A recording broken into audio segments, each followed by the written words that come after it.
다음 주제로 좀 가보겠습니다. 중국입니다.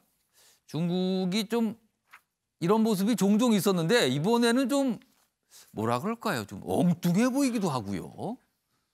중국 느닷없는 김치 공정이다. 역사 공정.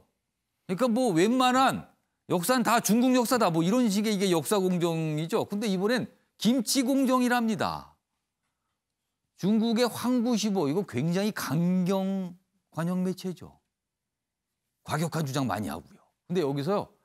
우리가 세계 표준이다 주장을 했습니다. 이게 여기서 말하는 우리는 중국이고요. 김치 세계 표준이 중국이라고 얘기를 한 겁니다. 이건 또 무슨 소리입니까? 내용 보겠습니다.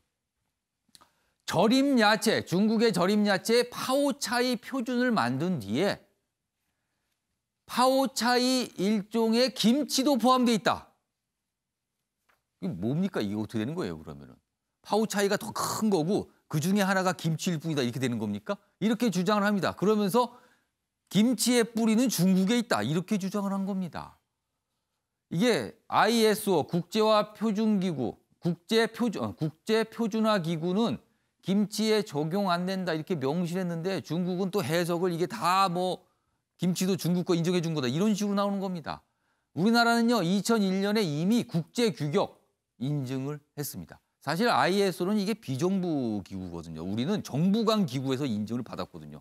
이게 뭡니까 중국은요 도대체 그러면 지금 좀 더 밑줄 거 있는 부분이 있습니다. 이렇게 중국이 뭐 관영 매체를 통해서 이렇게 하잖아요. 사실 중국은 관영 매체가 중국 정부의 입장으로 간주도 됩니다. 사실은요. 그러자 우리 당국입니다. 김치가 국제적으로 유명하다 보니 중국도 김치를 갖다 붙인 것 같다. 좋아 보였나 보죠. 이게. 사실상 김치와 관련이 없다고 판단했다. 이겁니다. 그러니까 뭐 신경 안 쓰셔도 됩니다라고 이제 우리 당국은 얘기를 한 거예요. 그러나 이거 자꾸 이런 식이 왜냐하면 과거에 보면 한복도 중국이 뿌리다. 그리고 우리의 어떤 동요도 중국이 뿌리다. 툭하면 이런 주장을 합니다. 중국은. 다 중국 거다.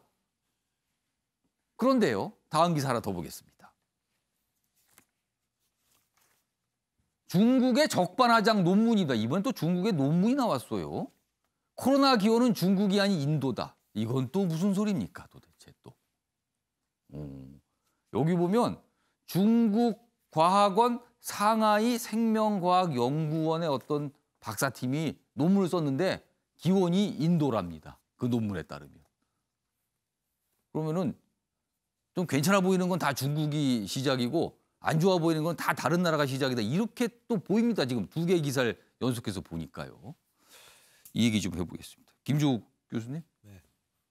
중국은 왜 이렇게 가끔씩 이런 주장을 내놓는 걸까요? 저도 중국이 왜 저렇게 예를 들면 예. 본인들 스스로가 대국의 길을 가겠다고 얘기하면서 가는 내용들을 보게 되면 전혀 대국적 길을 안 가는 내용들이 가끔씩 있습니다.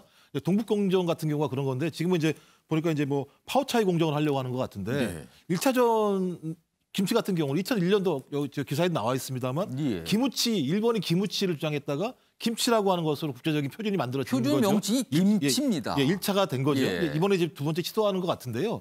저는 저런 모습을 보면서 왜냐하면 이 김치가 고추라는 게 들어와서 멕시코에서 들어온 거 아니겠습니까? 예. 임진왜란 이후 그때쯤 온 거라고 좀 얘기를 하고 있어요. 그렇다 그게 들어오면서 콜라보레이션이 돼가지고 새롭게 만들어진 제품입니다. 그러니까 소위 한국만이 가지고 있는 고유한 거죠. 이걸 가지고도 충분히 알 수 있는 건데 전 저런 방식을 통해서 왜곡하려고 하는 모습들을 보게 되면 상당히 문제가 있다는 생각이 들고요.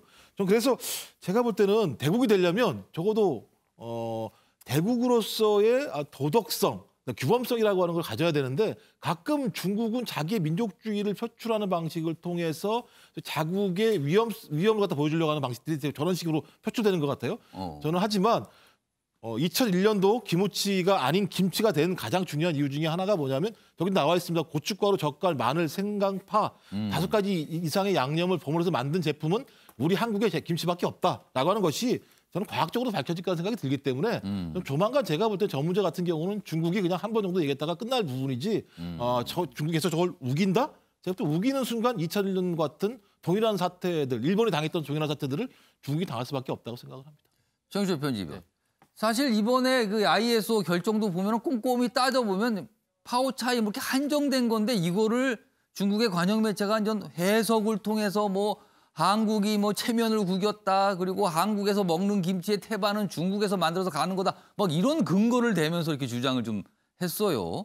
정철 편집위원 어떻게 보셨어요? 네, 억지 주장을 하는 것은 결국 중국이 미국을 따라가고자 하는 발버둥이죠. 미국이라는 패권 국가에 따라가기 위해서는 군사력이라는 하드 파워도 강해야 되지만 하드 파워는 이제 어느 정도 따라갔죠, 미국을. 예. 물론 차이가 있지만 그러나 미국만큼의 소프트 파워도 우리가 이제 가져보자는 거죠. 소프트 파워. 그렇습니다. 미국의 대학, 미국의 영화, 미국의 문화 이런 만큼 우리도 이만큼 풍성한 문화를 갖고 있다는 것을 자랑을 하고 싶어진 거죠. 아니 그러면 자기네 소프트 파워를 갖고 자랑하면 되지 왜 우리 걸 가져가려고 하는 거냐 이거죠. 원래 졸부들이 저런 행태를 보이게 되는 거죠. 졸부들은 뭐든지 돈으로 사고 완력으로 뭔가를 이루려고 하는 것이죠. 그렇기 때문에 졸부들의 특징은 시간을 두고 하려고 하지 않습니다. 무언가 빨리 뒷돈 주고 중국이 그렇지 않습니까? 관시 문화가 그렇지 않습니까? 빨리 하고 뒷돈 줘서 그 뭐 속된 말로 야매로 한다는 거죠. 예. 그런 식으로 중국이 소프트 파워를 얻으려는 획득 노력인데 그것이 과연 세계 시민들에게 쉽게 먹힐까? 저는 쉽게 먹히지 않을 거라고 봅니다. 완력으로 하고 우격다짐을 하는 저런 행동이 과연 패권 국가의 행동인가? 저것은 결국에는 패권 국가가 아니라 졸부 국가의 전형을 보여주는 것이기 때문에 저런 행동은 오히려 중국의 이미지를 더욱더 깎아먹는 것일 수밖에 없다. 저는 이렇게 생각합니다. 그러니까 뭐 중국이 하는 대외적인 모습이 다 그렇진 않겠지만 일부 이런 모습에서는 조금 실망스러운 표현이 있다고 정철 편집위원이 조금 강한 표현을 써갖고 좀 강조를 해주셨어요. 뭐 그거는 그런 정도로 좀 감안해 주시기 바랍니다. 아무튼 우리로서는 좀 이게 참 왜 그럴까 이렇게 자꾸 좀 생각을 하게 만든 대목들이 좀 있습니다. 이런 내용들입니다. 자, 이 정도로 이 주제는 마무리하고요.